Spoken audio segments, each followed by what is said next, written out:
LiberalViewer presents. So, welcome to this special LiberalViewer live stream covering the first primetime January 6th committee public hearing last night. I'm Alan Ash, lawyer, political junkie, and longtime YouTuber, and I'll be using my training and experience to add my commentary and criticism to a bunch of clips from last night, raising the big question in my video title, Who Conspired with the Proud Boys and the Oath Keepers to Overthrow U.S. Democracy? And also talk about some of the news that was broken by other clips last night. There were clips of Ivanka Trump, Jared Kushner, and Attorney General Bill Barr. There was also news broken by the co-chair of the committee, Liz Cheney, that Representative Scott Perry and some other Republican members of Congress sought pardons for their role in January 6th, which is big evidence of consciousness of guilt. And because I'm a former criminal defense attorney, I'll commit some legal analysis and talk about whether those Republican members of Congress or even President Trump himself committed federal crimes. Specifically, I'll be talking to you about 18 U.S.C. Section 2384, seditious conspiracy. You can see the description and the elements of that crime there. And I will also be talking to you about, for my regular viewers, you'll recognize 18 U.S.C. 1512 sub C sub 2, which makes it a felony to corruptly obstruct an official proceeding. And my regular viewers know that the January 6th certification of the votes has been found by courts to be an official proceeding under 18 U.S.C. 1512 sub C sub 2, you can see there. And it's a felony punishable by up to 20 years in prison. So we'll be using these statutes as I go through some of the clips. And I guess I'm kind of getting ahead of myself. I do like to start with some political comedy, though there's not really much funny about January 6th. But I did think this next clip of one of the live witnesses that testified, this guy Nick Quested, he ended this clip on a somewhat amusing note, I think. But this clip also conveys important information about the title topic because Nick Quested was following around the Proud Boys in January. And in this clip, he makes clear they did not come to Washington, D.C. on January 6th for a speech at all, as I will talk about with you a little more after we watch that first clip from last night's January 6th committee hearing together over here. We met up with the Proud Boys somewhere around 10:30 a.m. and they were starting to walk down the mall easterly direction towards the Capitol. There was a large contingent, more than I had expected.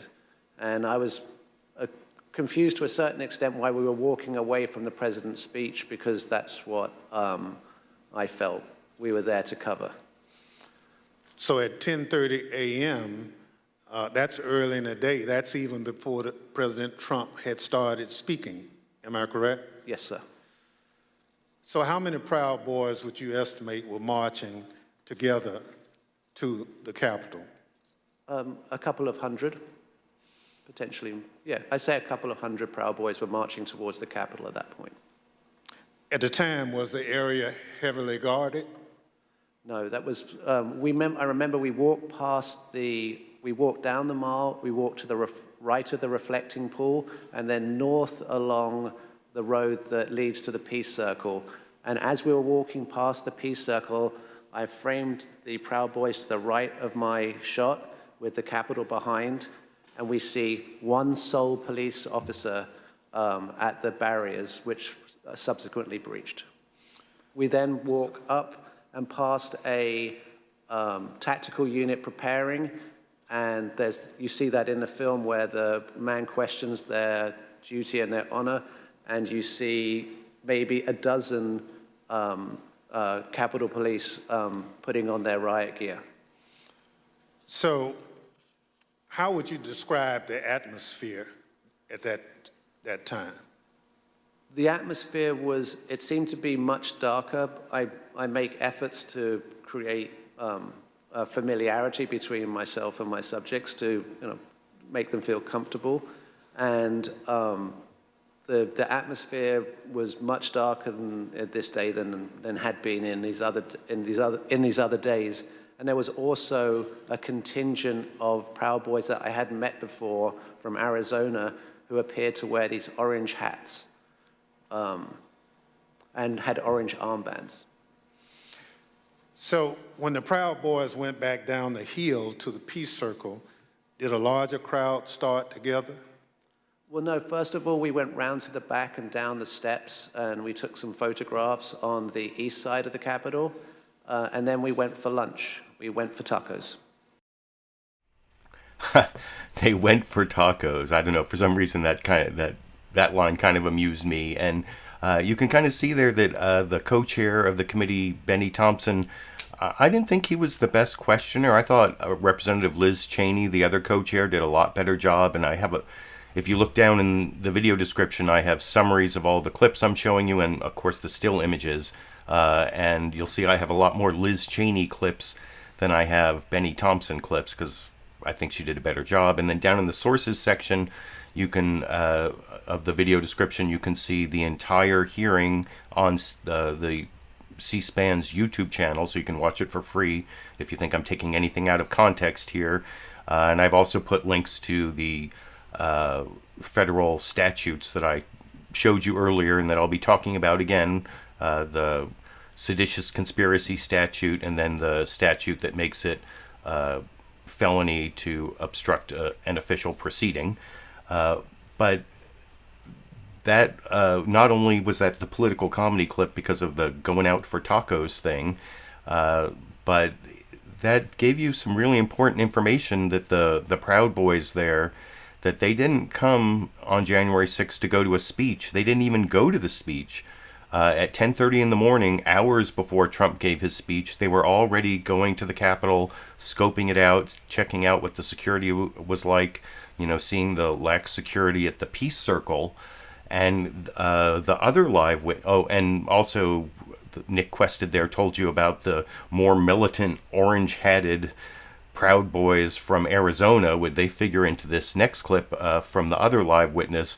The other live witness is Officer Carolyn Edwards, who was at that Peace Circle behind one of the bike racks, like when the Proud Boys initially breached the first barrier. And that's one of the things that came out in the hearing yesterday, was that the Proud Boys really had a military plan on what they were going to do. They did like the stack thing. That's what, in Uvalde, Texas, what the cops were supposed to do and didn't do. That's when all the cops available, they line up in a row, each one looking at the back of the neck of the guy in front of him. The guy in front has a ballistic shield, and they go after the shooter. And if the first guy doesn't get the shooter and gets hit, then it's the second guy's turn, and then the third, and probably by the third guy they're going to be able to get the shooter. They didn't do that in Uvalde, Texas, but that's what the Proud Boys did when they breached the Capitol. The Proud Boys and the Oath Keepers, both of whom have been charged with seditious conspiracy. If you watched my Monday Media Mix-Up on Monday, you know that the Oath Keepers, a lot of them have already pled guilty to seditious conspiracy, and they're cooperating. The Proud Boys on Monday were just, they had superseding indictments filed where they were charged with seditious conspiracy. And you can see they had a plan, and they started to execute it at the Peace Circle. That's where they first breached a barrier, and that's what Officer Carolyn Edwards is talking about in this next clip. There's part of this clip I almost used as my political comedy clip because she makes a joke to herself and laughs about it, even though she's talking about a situation that ended in her being knocked unconscious and getting a traumatic brain injury. So not very funny. But anyway, I'll talk about all of that a little more after we watch this clip of Carolyn Edwards describing the first breach of a barrier by the Proud Boys over at the Peace Circle and this is talking to Liz Cheney, not Bennie Thompson, over in this clip. Officer Edwards, can you describe crowd that had assembled at the Peace Circle as you and your fellow officers stood behind and guarded the bike racks at the Peace Circle? Yes, so there were about, I want to say about 5 of us on that line. And there was our bike rack, and then at the bottom of the Pennsylvania Avenue walkway, or right by Peace Circle, there was another bike rack. And so the crowd had kind of gathered there. It was the crowd led by Joseph Biggs, and they were mostly in civilian clothes. There were some who had military fatigues on. We could see people with bulletproof vests on, things like that. They didn't seem, extremely cohesive, but they had gathered there in their outfits, but they had gathered there together, and Joseph Biggs started, he had a megaphone, and he started talking about, first it was things kind of relating to Congress, and then the tables started turning once the, what is now the Arizona group is what you said, the crowd with orange hats, they came up chanting F-U-C-K, Antifa, and they joined that group. And once they joined that group, Joseph Biggs' rhetoric turned to the Capitol Police. He started asking us questions like, you didn't miss a paycheck during the pandemic. Mentioning stuff about our pay scale was mentioned. And, started turning the tables on us. And I've worked, I can, conservatively say probably hundreds of civil disturbance events. I know when I'm being turned into a villain, and that's when I turned to my sergeant and I stated the understatement of the century. I said, Sarge, I think we're gonna need a few more people down here. And so after that, I think they started conferring. They went a little silent. They started conferring among each other.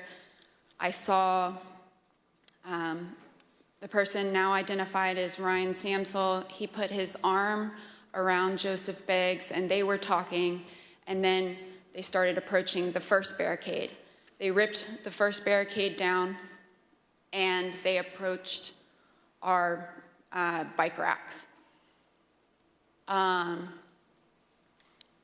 At that time, we started holding on, grabbing the bike racks. There weren't many of us, so I grabbed the middle between 2 different bike racks, and I wasn't under any pretense that I could hold it for very long, but I just wanted to, make sure that we could get more people down and get our CDU units time to answer the call. So we started grappling over the bike racks. I felt the bike rack come on top of my head, and I was pushed backwards, and my foot caught the stair behind me, and my chin hit the handrail, and then at that point I had blacked out, but the back of my head clipped the concrete stairs behind me.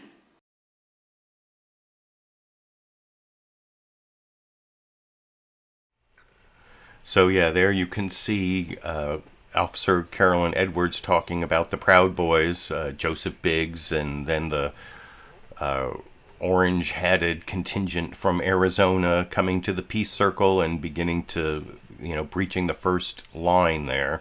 And I'll show you a clip later that really talks about the whole Proud Boy and Oath Keeper strategy. That's coming up in a couple clips.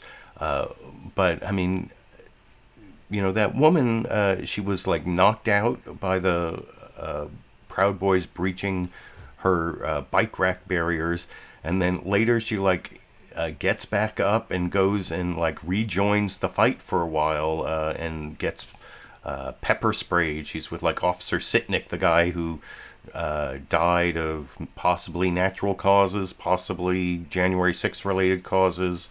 The guy who died the next day of a stroke, maybe, or who knows, or maybe from getting the bear spray, that never really was clear, and wasn't really cleared up by this hearing.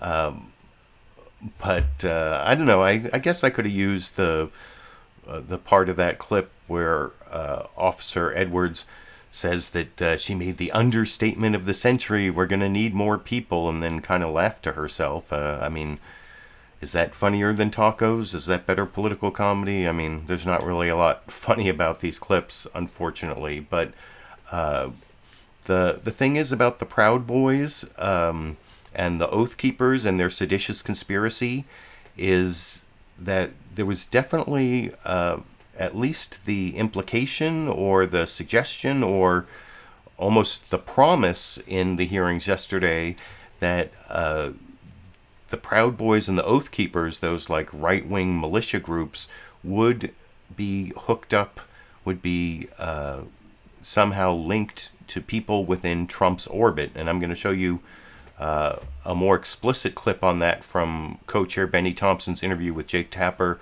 right after the hearing. That'll be coming up soon. But first, I want to show you sort of the linkage from this meeting that Trump had with Michael Flynn and Rudy Giuliani and some of his inner circle on December 18th, 2020. And that's when he put up this... right after that meeting, he put up this infamous tweet here that, says, big protest ends with big protest in D.C. on January 6th. Be there, be wild. It will be wild. And that was kind of a call to action. And there's this whole series of events from there that culminate in January 6th that Liz Cheney outlines in this next really important clip from the hearing last night that I'll talk about with you a little more after we watch it together over here. On December 18th, 2020, a group including General Michael Flynn, Sidney Powell, Rudy Giuliani, and others visited the White House. They stayed late into the evening. We know that the group discussed a number of dramatic steps, including having the military seize voting machines and potentially rerun elections. You will also hear that President Trump met with that group alone for a period of time before White House lawyers and other staff discovered the group was there and rushed to intervene. A little more than an hour after Ms. Powell, Mr. Giuliani, General Flynn, and the others finally left the White House, President Trump sent the tweet on the screen now, telling people to come to Washington on January 6th. Be there, he instructed them. Will be wild. As you will see, this was a pivotal moment. This tweet initiated a chain of events. The tweet led to the planning for what occurred on January 6th, including by the Proud Boys, who ultimately led the invasion of the Capitol and the violence on that day. The indictment of a group of Proud Boys alleges that they planned, quote, to oppose by force the authority of the government of the United States. And according to the Department of Justice, on January 6, 2021, the defendants directed, mobilized, and led members of the crowd onto the Capitol grounds and into the Capitol, leading to the dismantling of metal barricades, the destruction of property, the breaching of the Capitol building, and the assaults on law enforcement. Although certain former Trump officials have argued that they did not anticipate violence on January 6th, the evidence suggests otherwise. As you will see in our hearings, the White House was receiving specific reports in the days leading up to January 6th, including during President Trump's Ellipse rally, indicating that elements in the crowd were preparing for violence at the Capitol. And on the evening of January 5th, the president's close advisor, Steve Bannon, said this on his podcast. All hell is going to break loose tomorrow. Just understand this. All hell is going to break loose tomorrow. As part of our investigation, we will present information about what the White House and other intelligence agencies knew and why the Capitol was not better prepared. But we will not lose sight of the fact that the Capitol Police did not cause the crowd to attack. And we will not blame the violence that day, violence provoked by Donald Trump, on the officers who bravely defended all of us.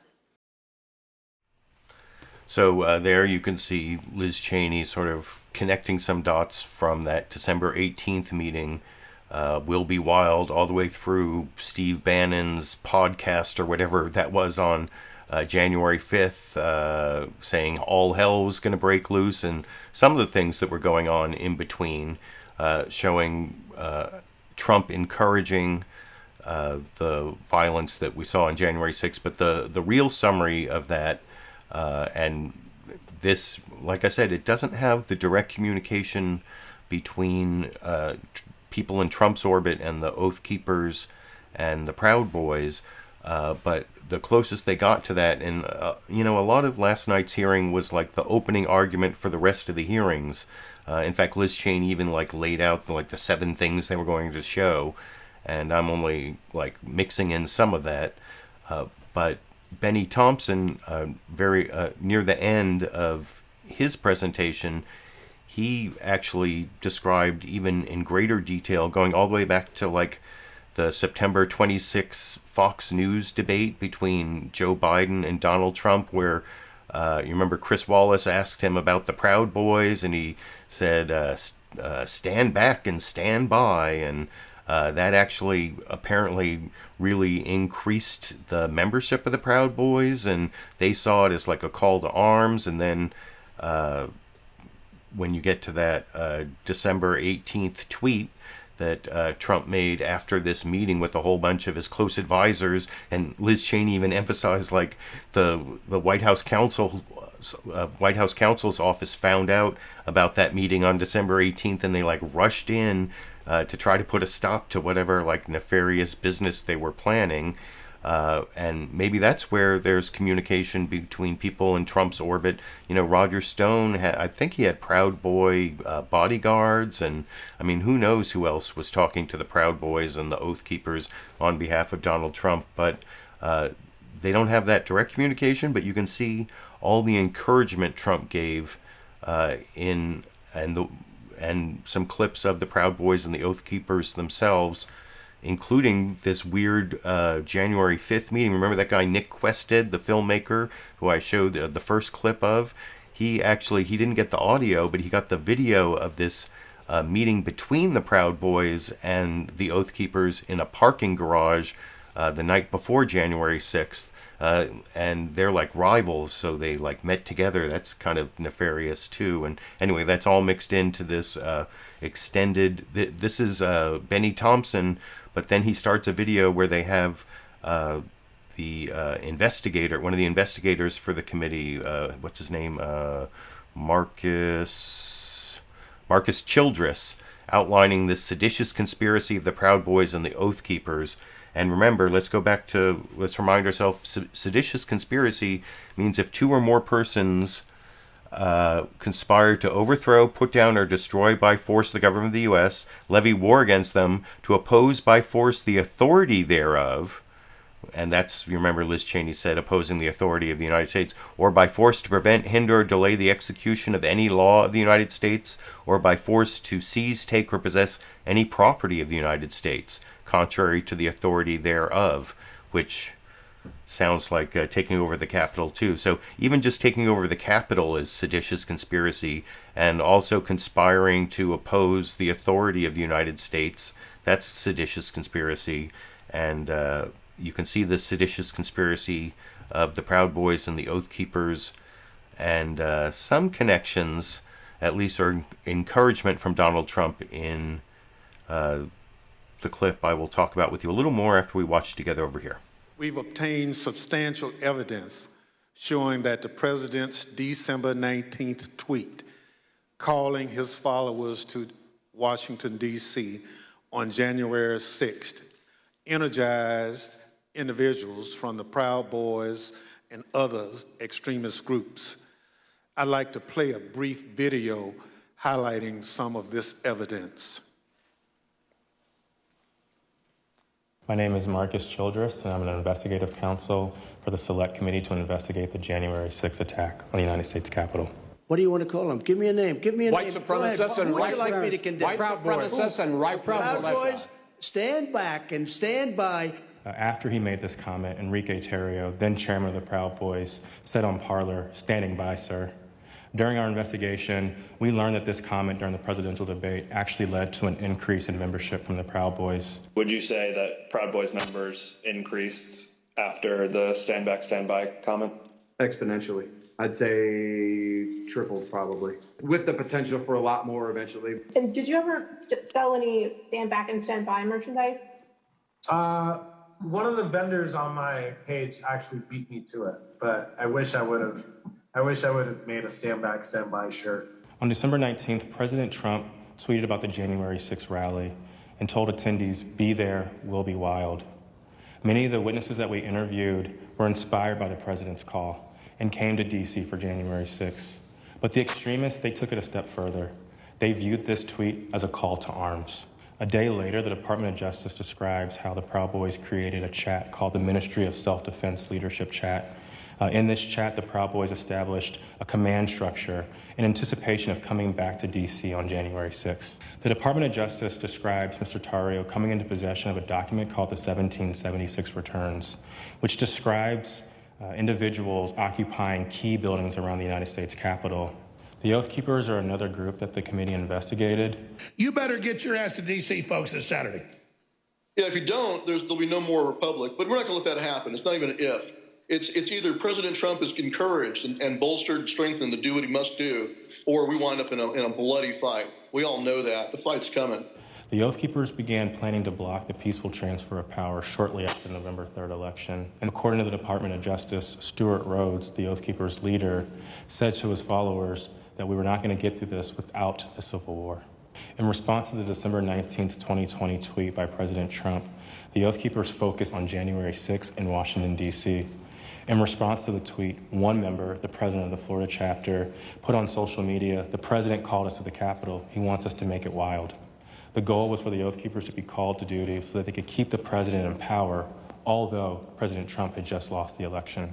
The committee learned that the Oath Keepers set up quick reaction forces outside of the city in Virginia where they stored arms. The goal of these quick reaction forces was to be on standby just in case President Trump invoked the Insurrection Act. Did the Oath Keepers ever provide weapons to members? I'm going to decline to answer that and put them at grounds and due process grounds. In footage obtained by the committee, we learned that on the night of January 5th, Enrique Tarrio and Stuart Rhodes met in a parking garage in Washington, D.C. There's mutual respect there. I think we're fighting the same fight, and I think that's what's important. The committee learned that the Oath Keepers went into the Capitol through the east doors in two stack formations. The DOJ alleges that one of the stacks went into the Capitol looking for Speaker Pelosi, although they never found her. As the attack was unfolding, Mr. Tarrio took credit. In documents obtained by the Department of Justice, Mr. Tarrio said in an encrypted chat, "Make no mistake, and we did this." Later on that evening, Mr. Tarrio even posted a video which seemed to resemble him in front of the Capitol with a black cape, and the title of the video was Premonition. The evidence developed by the Select Committee and the Department of Justice highlights how each group participated on the attack on the Capitol on January 6th. In fact, the investigation revealed that it was individuals associated with the Proud Boys who instigated the initial breach at the Peace Circle at 12:53 p.m.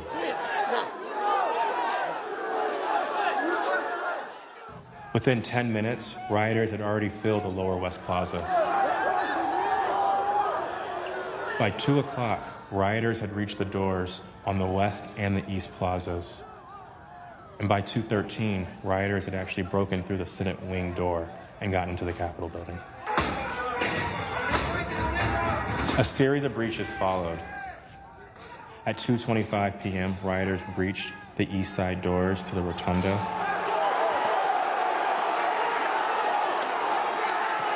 And then right after 2:40 p.m., rioters breached the east side doors near the Ways and Means room. Once the rioters infiltrated the Capitol, they moved through the crypt, the rotunda, the hallways leading to the House chambers, and even inside the Senate chambers.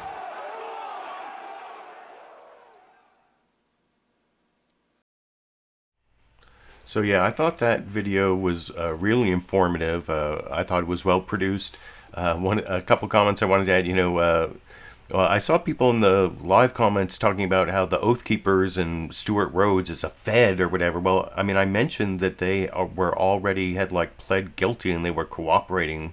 So they are definitely informants at this point because it's known that they're cooperating with government. That guy Stewart Rhodes, someone was talking about his eye patch guy, which I don't know, that's ableist or whatever, but the thing that I find interesting about him is, from what I understand, he is actually a graduate of Yale Law School. Yale Law School to the Oath Keepers. I don't get it, but I guess Yale Law School to FBI informant, that kind of makes more sense. But the Oath Keepers, a lot of them have pled guilty to seditious conspiracy, and they're cooperating with the government, with the Department of Justice investigation at this point. The Proud Boys, like I said earlier, they were just charged on Monday with seditious conspiracy, and as far as I know, they are not cooperating.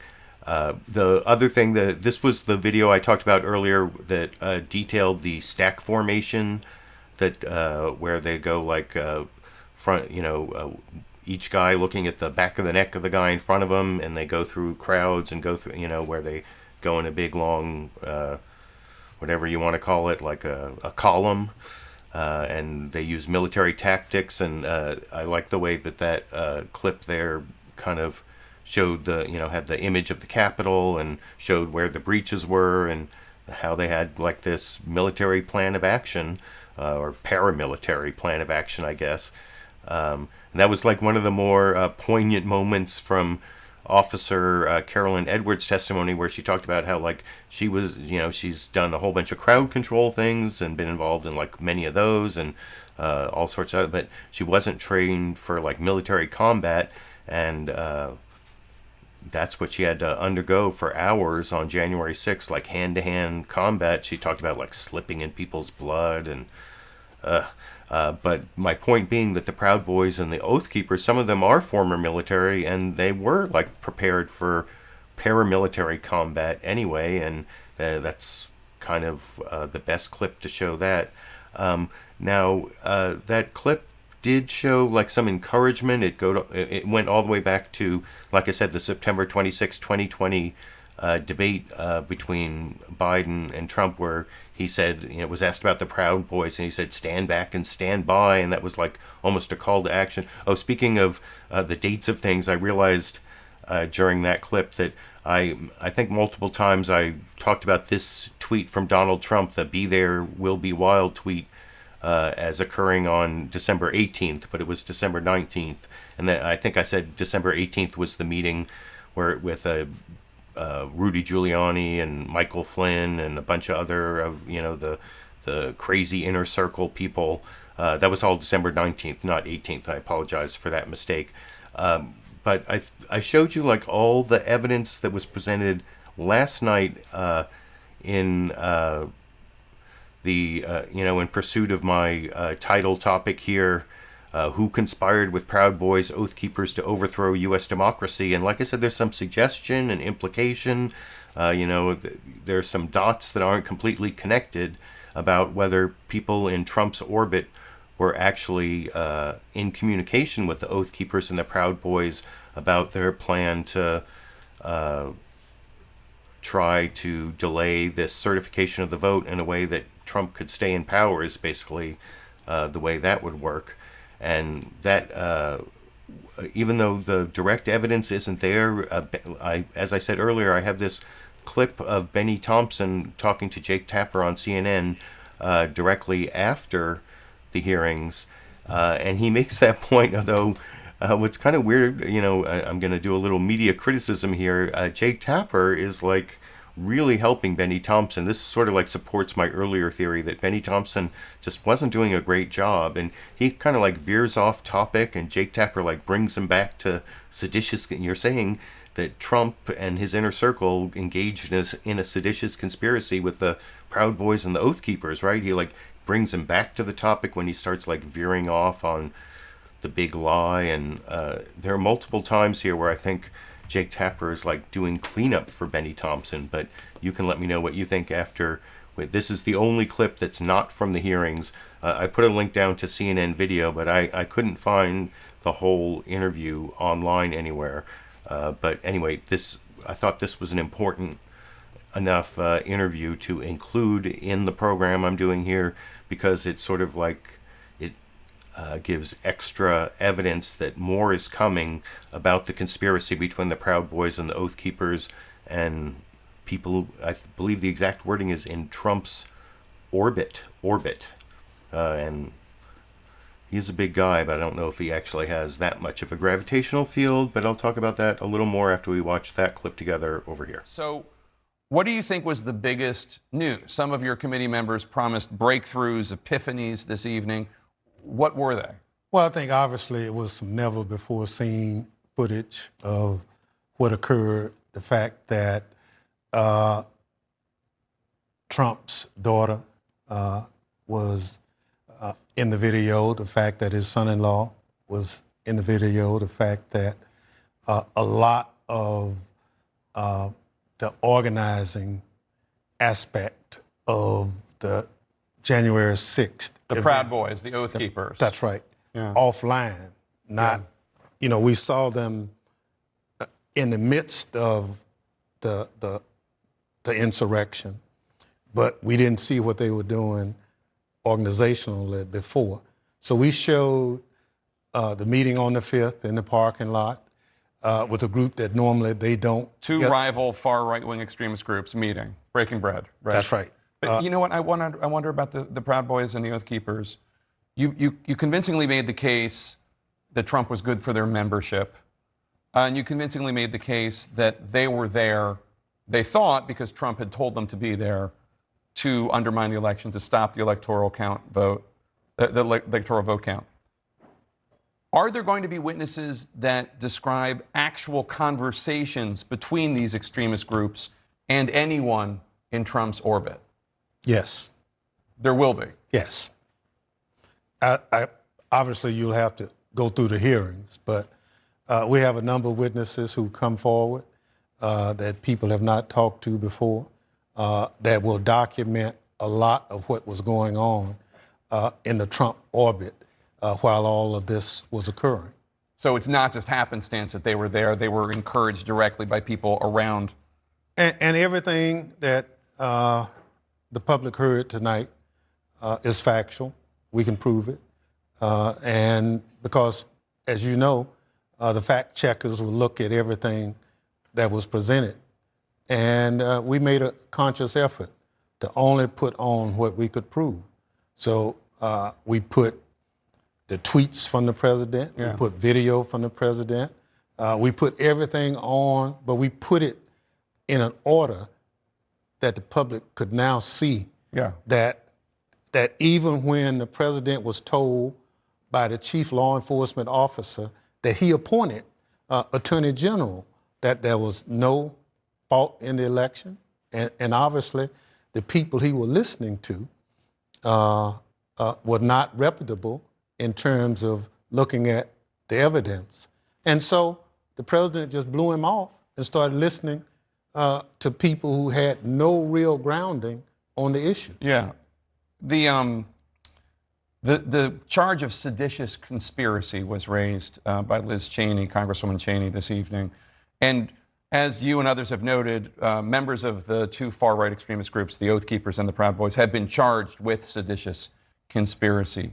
Are you building a criminal case? I know you can't charge, but are you building a criminal case for the Justice Department potentially to charge Donald Trump with seditious conspiracy? Well, we are building a case based on the facts and circumstances that our investigation determined. We've filed with the court in California. certain aspects of what our findings have been. And the judge ruled that there were certain things that the president is guilty of that or could be guilty of. Could be guilty of. But as you said, that's not our job. We're there to look solely at the facts and circumstances and provide recommendations to Congress. Now, the Justice Department has inquired as to our sharing of our information. We expect to make that available to them at some point because this whole effort is a publicly funded endeavor, so the public has a right to know.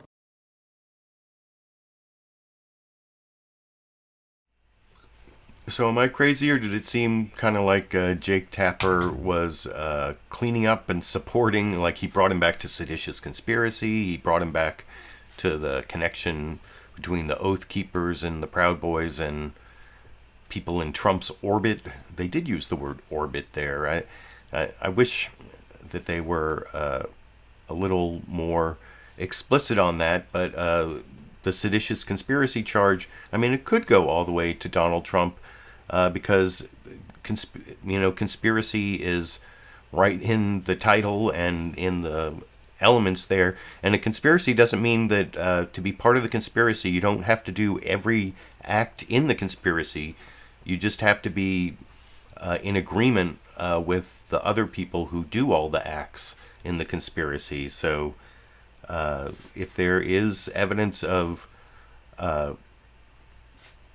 communication between Trump's inner circle or Trump himself and the Proud Boys and the Oath Keepers, you can see what they did on January 6th really fits the definition of seditious conspiracy. So if they're part of the conspiracy, then that would be huge if that is something that comes out as kind of promised by Bennie Thompson there, but I guess we'll have to wait and see. Now, there was a bunch of other news broken. You saw at the very beginning of that clip, Bennie Thompson talked about Jared Kushner and Ivanka Trump both having their clips played, and I'm going to show all that coming up. And they're all kind of in the context of other issues, not the issue of the seditious conspiracy between the Oath Keepers and the Proud Boys and some people in Trump's orbit. That was the main topic I was trying to address. That was the thing that really stood out from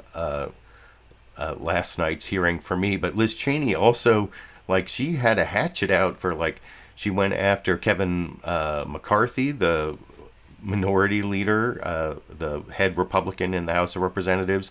She went after Jared Kushner. She went after this other guy, this other Republican who was involved in this attempt to get rid of the acting attorney general. What's his name? Representative Scott Perry. That's right, Perry. I don't know why I couldn't remember that. Maybe because, I don't want to go off on a big tangent. But I'm going to show you all those clips now. And they're on different issues than the main topic, but they're all, like I said, a lot of what happened last night was a preview of upcoming hearings. And in this next clip, you're going to see Liz Cheney outlining something they're going to show in an upcoming hearing about Trump refusing to do anything to stop the insurrection, even though he's being begged by House Minority Leader Kevin McCarthy, who she says was scared. That's the thing where I'm saying she's got the hatchet out, and also by staff members. And there's even this weird text exchange between Trump's press secretary, Kayleigh McEnany, who's now a Fox News host, and then Fox News host Sean Hannity, about invoking the 25th Amendment and getting Trump out of there. And I will talk about all of that a little more with you after we watch that Liz Cheney clip together over here. In our final hearing, you will hear a moment-by-moment account of the hours-long attack from more than half a dozen White House staff, both live in the hearing room and via videotaped testimony. There's no doubt that President Trump was well aware of the violence as it developed.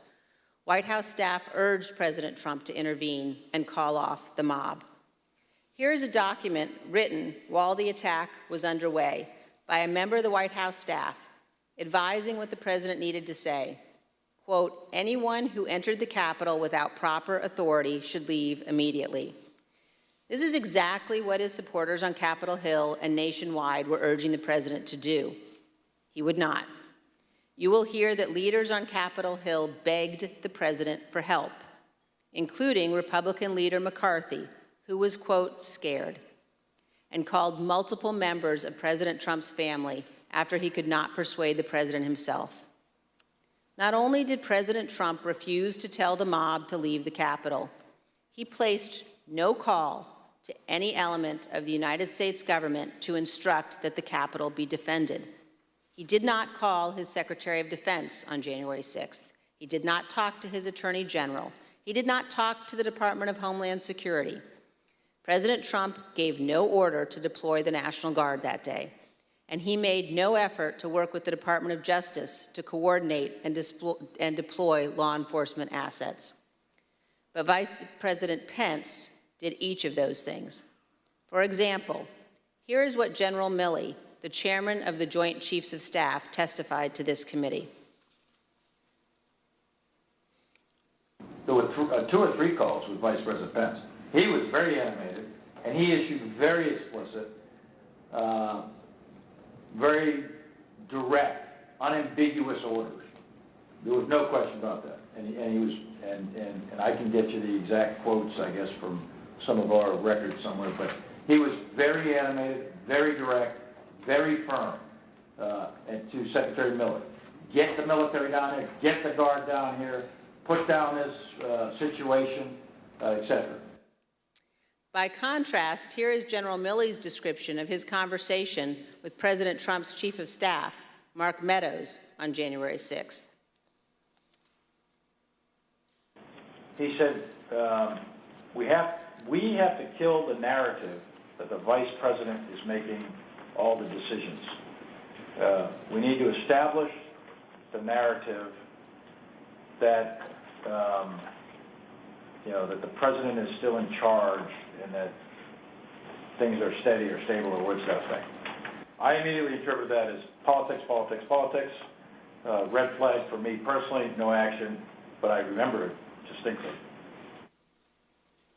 And you will hear from witnesses how the day played out inside the White House, how multiple White House staff resigned in disgust, and how President Trump would not ask his supporters to leave the Capitol.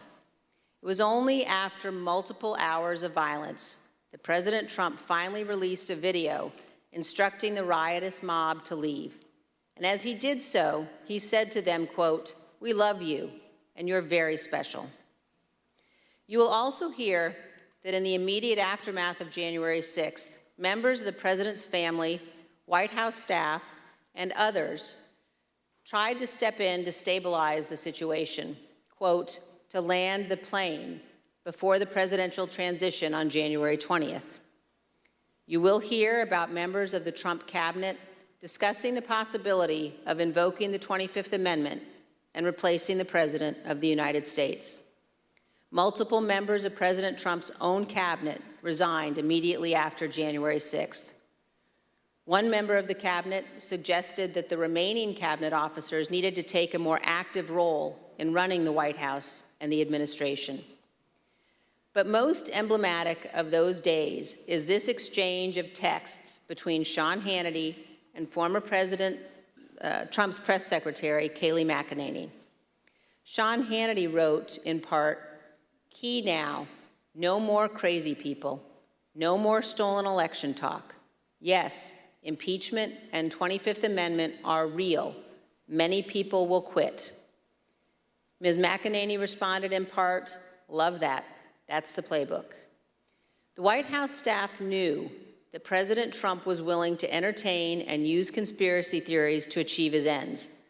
They knew the president needed to be cut off from all of those who had encouraged him. They knew that President Donald Trump was too dangerous to be left alone, at least until he left office on January 20th.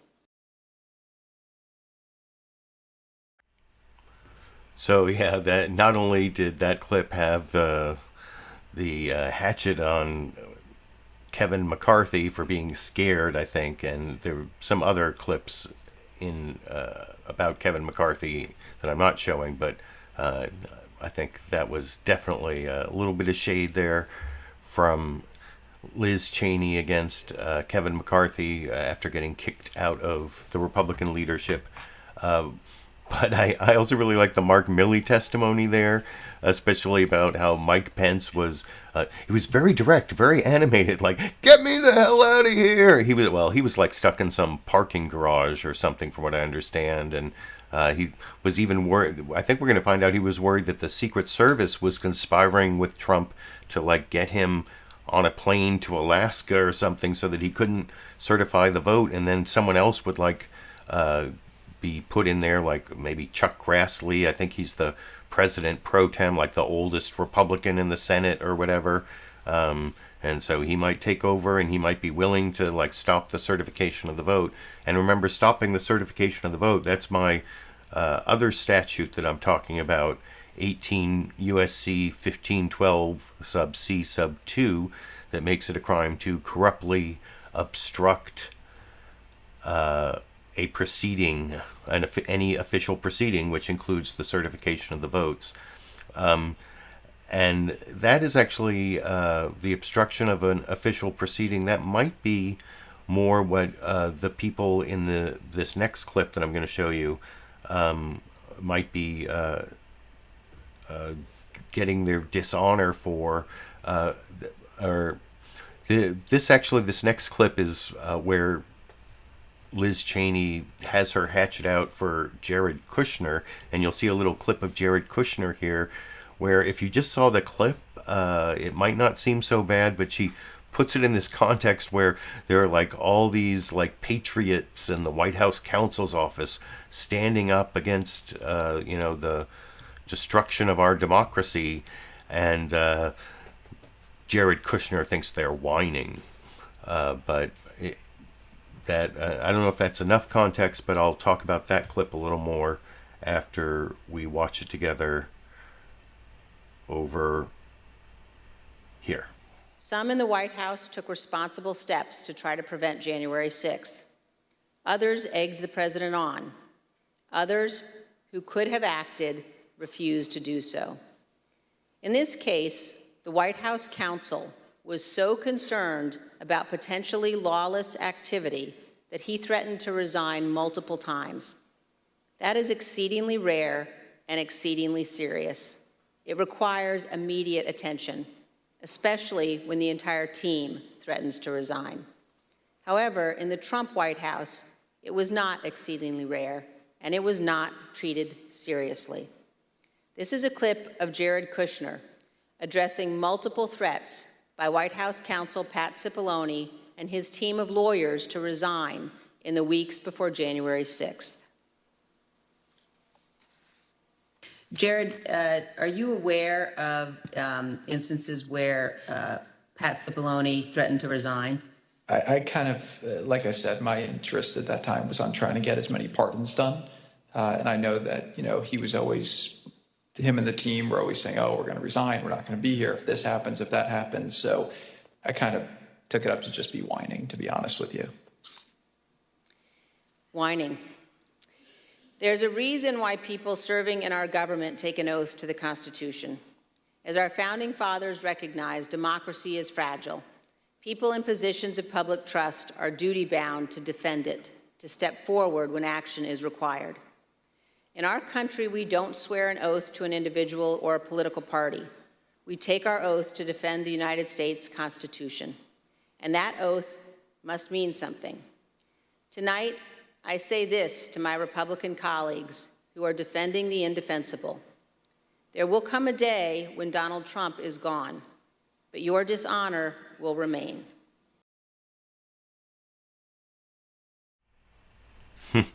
So yeah, that is, I think you see the reasoning behind Liz Cheney taking the stance she has on Donald Trump is she believes that someday Donald Trump will be gone and her honor will remain. And for the live stream viewers, I saw that there was some stream errors going on. I apologize. That means I may have to like upload this my recorded version, if the audio and video are out of sync on the live stream archive, I might have to like re-upload it. I might even like schedule it. We'll see how things go. We'll see what the recorded version of this live stream looks like. But I apologize for the live stream viewers. I appreciate you all hanging out with me and commenting on the clips with me. And I've even kind of reacted to some of the live comments. So that's kind of a bummer if I won't be able to make public the archive of this live stream. We'll see how it turns out. But the other, and I think she definitely skewered Jared Kushner in that clip, like I promised, but she also went after, broke news. I mentioned this at the very beginning of the live stream. Representative Liz Cheney broke news that this one particular member of Congress, this Republican Scott Perry, who was involved in this like conspiracy to replace the acting attorney general with someone who would send out letters to all these states telling them to basically question legitimate election results and not certify the legitimate electors. So that guy Scott Perry apparently has he was seeking a pardon for what he did during the time after January 6th, before January 20th, for his involvement in either that conspiracy or January 6th or both, and that multiple Republican members of Congress showed the consciousness of guilt to seek pardons for their involvement in the conspiracy. As this is a very brief clip, I'll talk about with you a little more after we watch it together over here. Representative Scott Perry, who was also involved in trying to get Clark appointed as Attorney General, has refused to testify here. As you will see, Representative Perry contacted the White House in the weeks after January 6th to seek a presidential pardon. Multiple other Republican congressmen also sought presidential pardons for their roles in attempting to overturn the 2020 election.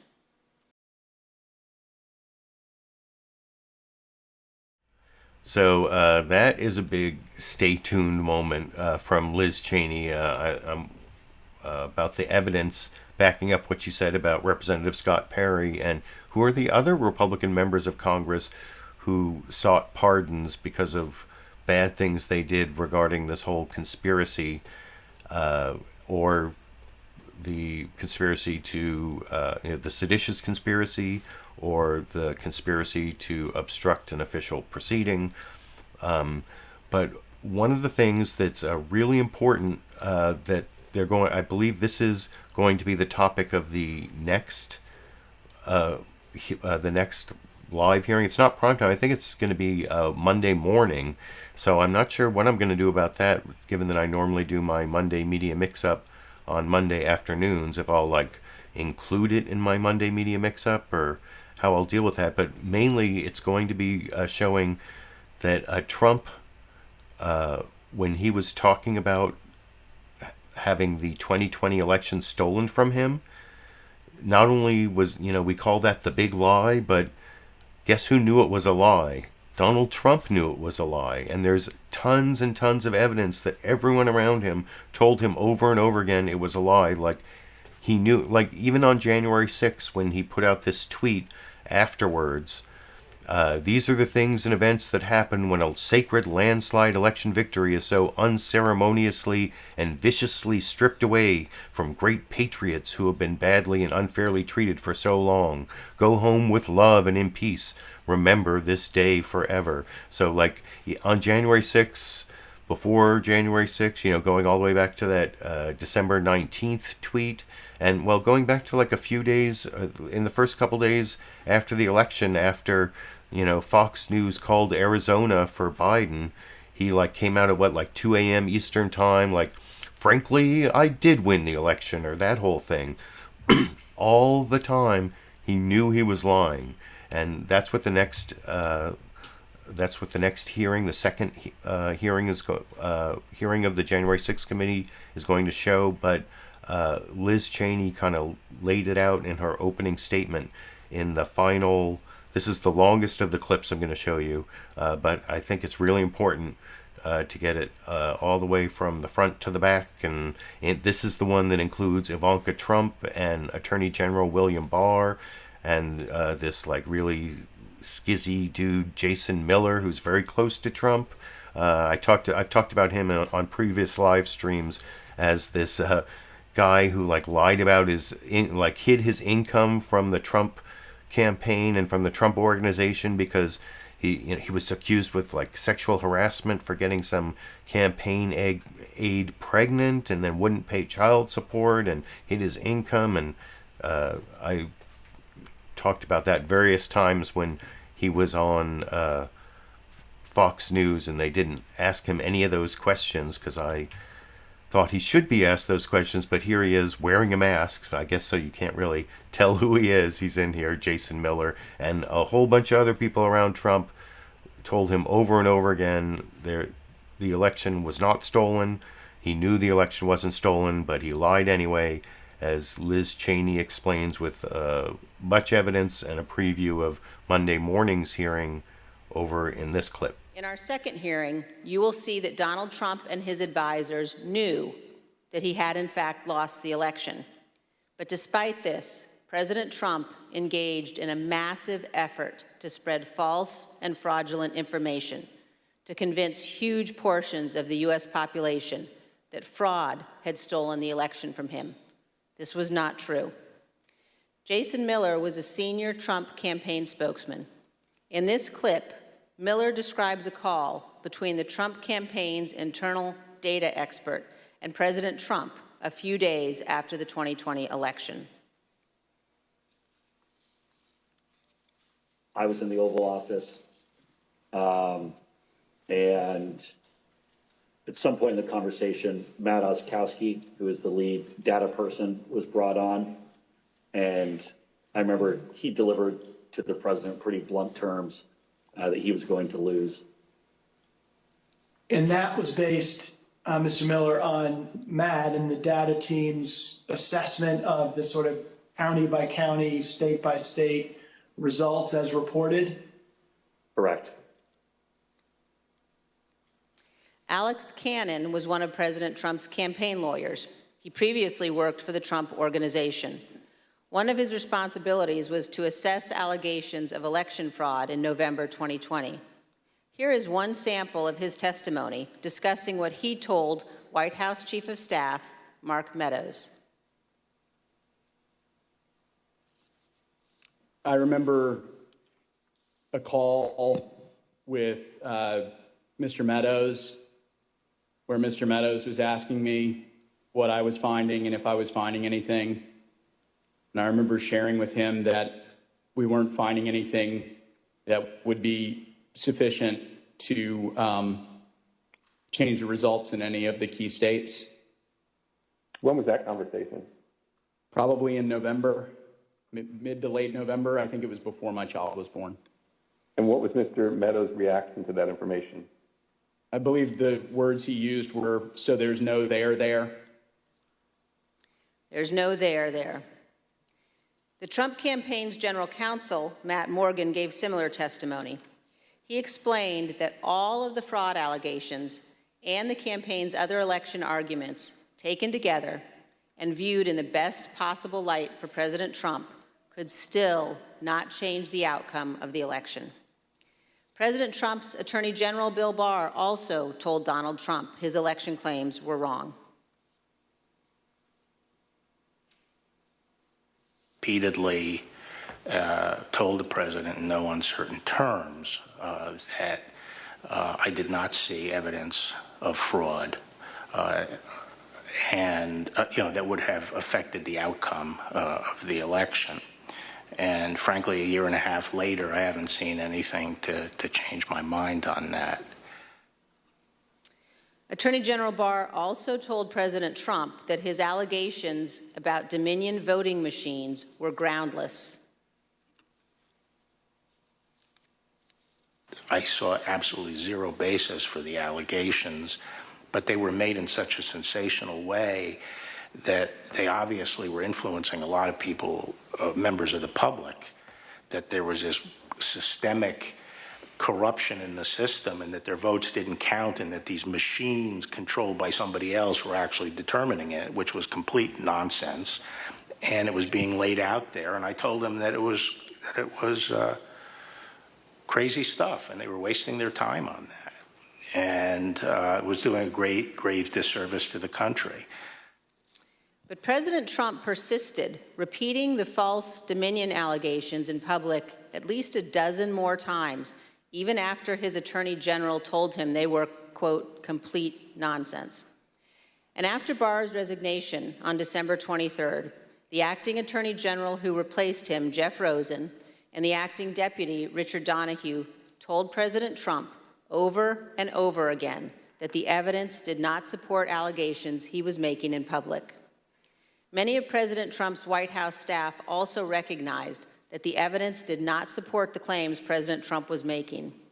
This is the president's daughter commenting on Bill Barr's statement that the department found no fraud sufficient to overturn the election. How did that affect your perspective about the election when Attorney General Barr made that statement? It affected my perspective. I respect Attorney General Barr. So I accepted what he was saying. As you will hear on Monday, the president had every right to litigate his campaign claims, but he ultimately lost more than 60 cases in state and federal courts. The president's claims in the election cases were so frivolous and unsupported that the president's lead lawyer, Rudy Giuliani, not only lost the lawsuits, his license to practice law was suspended. Here's what the court said of Mr. Giuliani. Giuliani communicated demonstrably false and misleading statements to courts, lawmakers, and the public at large in his capacity as lawyer for former President Donald J. Trump and the Trump campaign in connection with Trump's failed effort at re-election in 2020. As you will see in great detail in our hearings, President Trump ignored the rulings of our nation's courts. He ignored his own campaign leadership, his White House staff, many Republican state officials. He ignored the Department of Justice and the Department of Homeland Security. President Trump invested millions of dollars of campaign funds purposely spreading false information, running ads he knew were false, and convincing millions of Americans that the election was corrupt and that he was the true president. As you will see, this misinformation campaign provoked the violence on January 6th.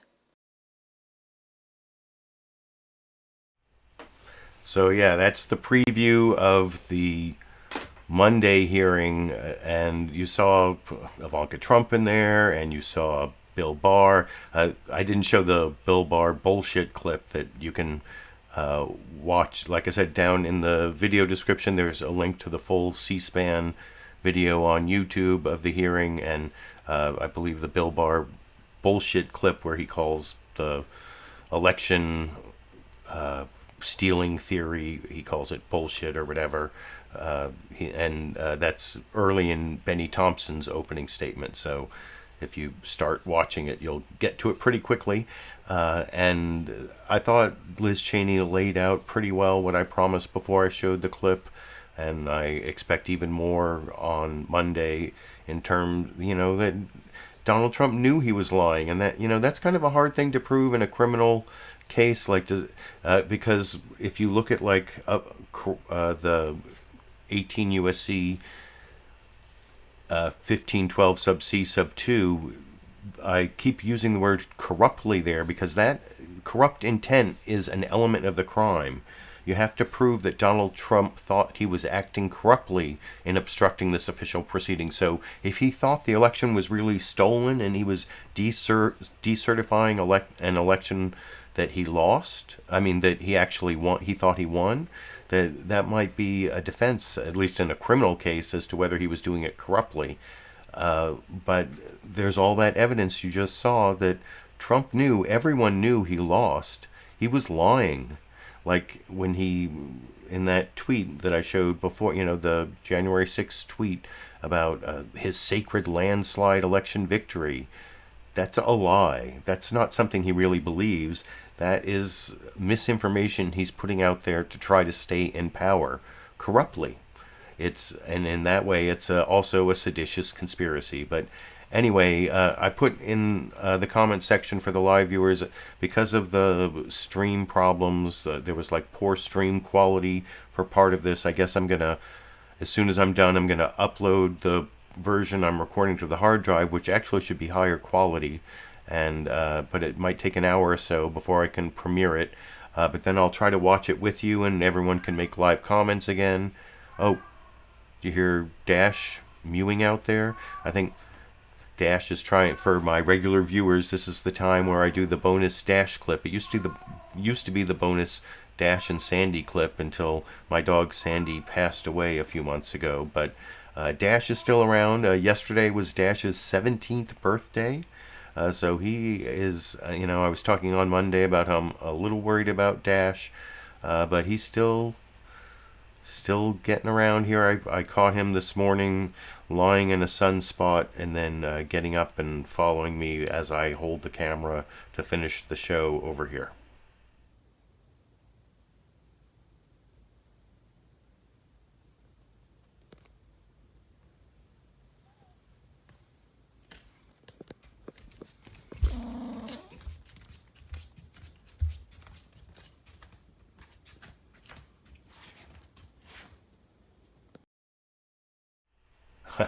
And there you go. Thanks for joining me for this live stream with the buffering errors, the audio sync problems. I appreciate all of you who stuck with me for it, and I hope you'll come back in a couple hours to comment on the clips. I've seen these clips multiple times, so maybe you'll give better commentary if you watch all the clips and my commentary and criticism a second time, and you can mix with whoever's around in a couple hours and shows up. And if this is the end of that recording, I'm now